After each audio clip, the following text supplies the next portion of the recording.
मेरा नाम यूसुफ़ है और आज अगर हम बात करते हैं एंटरप्रेन्योरशिप की, तो दुनिया में सबसे ज़्यादा कामयाब लोग इसी तरीके से होते हैं।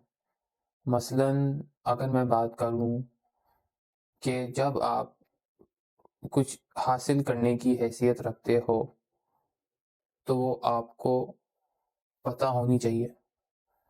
जैसे कि अगर आप ये बात करते हैं कि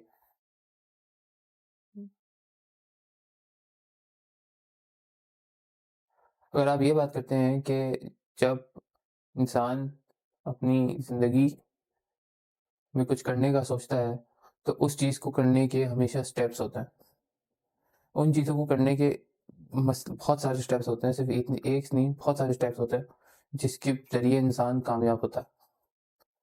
मुझे अपनी ज़िंदगी के अंदर बहुत से मौके मिले, लेकिन मैंने खुद से काम करने की जुस्तजू रखी।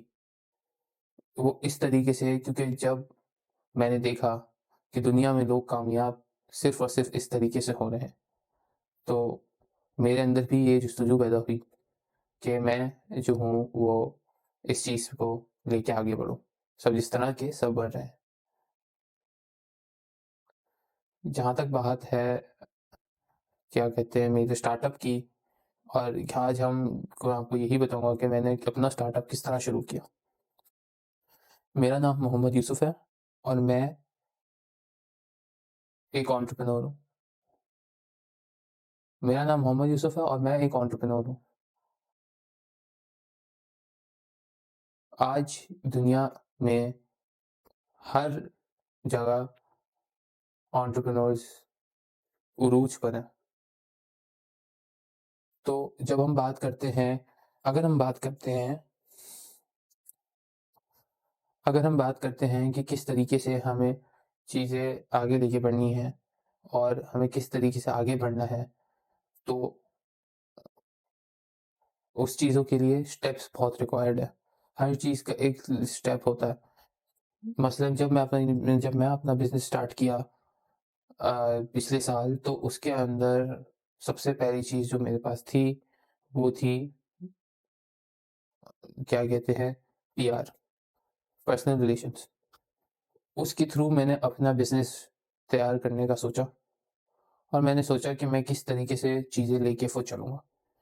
किस तरीके से मुझे उनको हैंडल करनी है और किस तरीके की सिचुएशंस में मुझ पे आ सकती हैं, according to market, according to बाकी सारी चीज़ें जैसे कि आप कहें कि वेंडर्स हो गए, होलसेल हो गया और जब आप देखते हैं कि चाइना का माल आता है, सारी चीज़ें आती हैं, तो वो एक डिफरेंट कह सकते हैं कि डिफरेंट मार्केट क्रिएट करता है, ठीक है? जो कि आपको कि लोकल्स को बीट करता है, सही है ना? क्योंकि वो इस स्पेसिफिकली या तो कह सकते हैं कि सस्ता होगा आप आपके लोकल से। हालाँकि लोकल के पास क्वालिटी आपसे उनसे भी अच्छी होगी लेकिन आप क्योंकि वो सस्ता होगा तो लोगों को अट्रैक्ट करेगा और लोग वो बेचेंगे। तो जब हम इसके बारे में बात कर ही रहे हैं, तो मैं आपको ये बताता चलूँ कि किस तरीके से चीज़ें आगे बढ़ सकती हैं। मसलन अगर मैं बात करूँ कि अ, अपने बिज़नेस मॉडल की, मेरा जो बिज़नेस मॉडल है, वो है क्या कहते हैं सवेरा। सवेरा जो है एक ब्रांड है, जो कि वुमेन क्लोथिंग जो है, वो बनाता है लोकली। जिसके अंदर वो मैन्युफैक्चरिंग से लेके, स्टिचिंग से लेके, डिज़ाइन से लेके ईच एंड एवरीथिंग जो होता है वो लोकली होती है वहाँ पे। बट जब हम बात करते हैं बाकी सारी चीज़ों की, जिसमें मार्केटिंग आती है, उसके अंदर आप कभी-कभी ऐसा होता है कि लैग कर जाता हूँ, ठीक है? अब मैं अगर आपको सवेरा के बारे में थोड़ा और बताता चलूँ, तो सवेरा जो है वो स अ, मैंने जब स्टार्ट किया था तो वो 1 मिलियन की इन्वेस्टमेंट से स्टार्ट किया था मैंने। जो कि आज अल्हम्दुलिल्लाह कम्पीट कर रहा है जो आपके लोकल ब्रांड्स हैं जैसे कि पोल्का डॉट हो गया और बहुत सारे ऐसे ब्रांड्स हैं। मैं स्पेसिफिक नेम मेंशन नहीं करूँगा उनका लेकिन जस्ट एक एग्ज़ाम्पल ले लेते हैं पोल्का डॉट। तो अब आज के टाइम में मेरा ब्रांड उनको कंपेयर कर रहा है और कॉम्पीट कर रहा है प्रॉपर तरीके से, सही है। उनके डिज़ाइन्स लोकली डिफरेंट होते हैं, मेरे डिज़ाइन डिफरेंट होते हैं। वो चाइना और लोकल दोनों पे डिपेंड करते हैं, मैं टोटली लोकल पे डिपेंड करता हूँ। और मेरे पास जितनी भी चीज़ें होती हैं, वो टोटली मेड इन पाकिस्तान होती हैं। Because one of the main reason is कि हम अपनी कंट्री को सपोर्ट करें इन सारी चीज़ों के लिए। सेकंड थिंग कि हमें सपोर्ट करना चाहिए, ठीक है? क्योंकि ये आपकी ही कंट्री है, तो आपको इसको सपोर्ट करना चाहिए। और मेड इन पाकिस्तान में जो क्वालिटी है, मैं ये समझता हूँ, वो कि अभी तक चाइना मुझे नहीं दे सकता, ऐसा मेरा मानना है। बाकी अगर हम बात करें डिफरेंट जॉनर नहीं, बाकी अगर हम बात करते हैं डिफरेंट चीज़ों की, मसलन हमारी मार्केटिंग हो गई। अब मेरे पास बहुत से ऐसे ब्रांड थे जो कि मुझे कम्पीट कर सकते थे, जैसे कि करंटली हमारे पास चल रहा है खाड़ी। खाड़ी एक ब्रांड है, उसके बाद मेरे पास एक ब्रांड है, क्या कहते हैं, अल्करम एक ब्रांड है मेरे पास, और उसके साथ-साथ मेरे पास और सारे ब्रांड्स हैं, जो कि कम्पीट कर रहे हैं डिफरेंट तरीकों से, जो कि मैं समझता हूँ कि ठीक है, सही है। लेकिन स्टिल अगर मैं बात करूँ, तो मेरी मार्केट स्टिल उनकी वजह से काफ़ी टाइम तक डाउन रही थी। अगर उन काफ़ी टाइम तक डाउन रही थी, तो उनको कम्पीट करने के लिए ऐसा मैंने क्या किया? हाँ, मैंने अपनी प्राइसिंग स्ट्रैटेजी इस तरीके से रखी कि सिर्फ़ और सिर्फ़ एक क्लास नहीं, क्योंकि खाड़ी और अल्करम अब आहिस्ता-आहिस्ता करके, क्योंकि खाड़ी और अल्करम जो है, वो आहिस्ता-आहिस्ता करके एक-एक क्लासेस को कम करता जा रहा है और उनके रीच आउट से बाहर होती जा रही है। मसलन अगर मैं बात करूँ, तो ए क्लास और बी क्लास स्टिल अभी खाड़ी खरीद सकती है, बट सी क्लास नहीं खरीद सकती।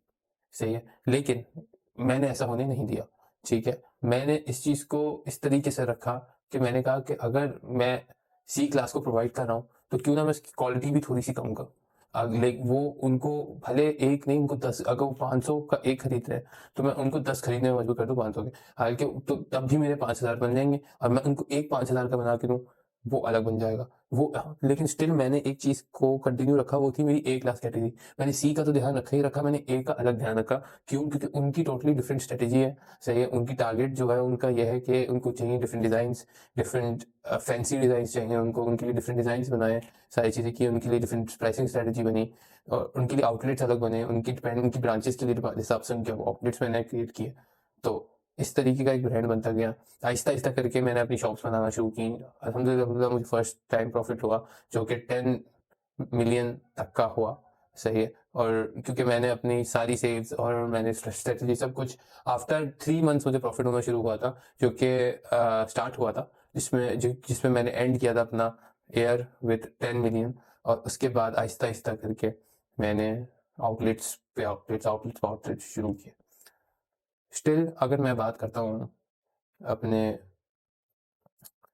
करता हूँ अपने क्या कहते हैं एक्सपीरियंस के बारे में, तो ऑब्वियसली मुझे काफ़ी हर्डल्स पेश आई।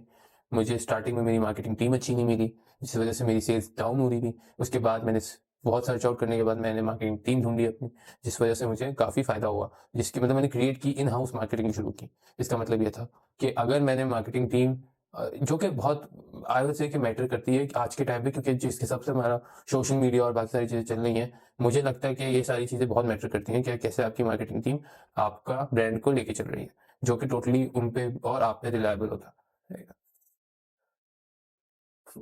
लास्ट थिंग मैं ये बोलूँगा कि जहाँ तक बात है अ,